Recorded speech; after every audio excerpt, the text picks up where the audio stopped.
Now at 5, a man accused of turning on his own family. Standing over her is Jason. 2 young girls brutally beaten.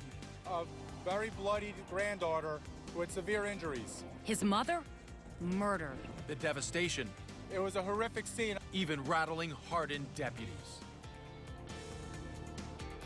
The disturbing events playing out for more than 3 nerve-wracking hours today in Newport Richey. Jason Rios barricading himself inside a home, practically prodding deputies to kill him. The frantic scene forcing authorities to evacuate homes up and down Catherine Street before they were finally able to take Rios into custody. We are taking action for you with complete team coverage of this tragic situation. We want to start off tonight with ABC Action News reporter Eric Waxler, who watched almost every moment unfold this morning. Eric? Yeah, and Linda, some new information from investigators that we just learned. They say that Jason Rios was actually about to hurt another one of the children when he was finally stopped. This is where it all happened this morning on Catherine Street in Newport Richey.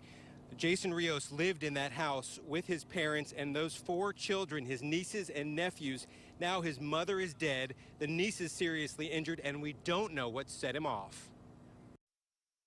I'm so sick to my stomach and everything else. All I want to do is make sure they're okay. Kathy Coriano raced to the scene after hearing about the violence. She is a former foster parent to one of the injured girls, the 9-year-old.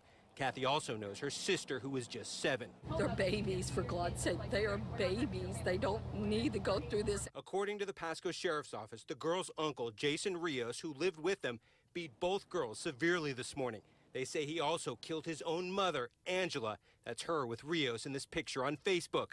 Rios' father found the 23-year-old standing over one of the bloodied girls and dragged him out of the house. Eventually, Rios ran to a neighboring home and barricaded himself inside, leading to a standoff with the SWAT team. When I opened the back of the shop, there's canines back there, there's a sniper on the ground. The sheriff's office, not sure if Rios was armed, says they took every precaution, trying to get him to give up, before finally firing gas and using percussion grenades to chase him out. As he came out, he stumbled into our Bearcat and knocked himself out.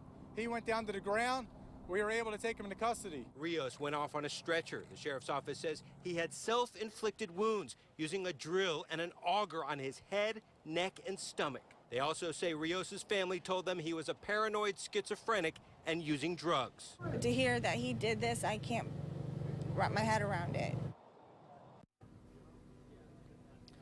Now, the 2 boys who also lived in the home did get out safely. They, we are told, are now in the custody of grandparents. Rios' mother, who he is suspected of killing, was in a wheelchair, a double amputee.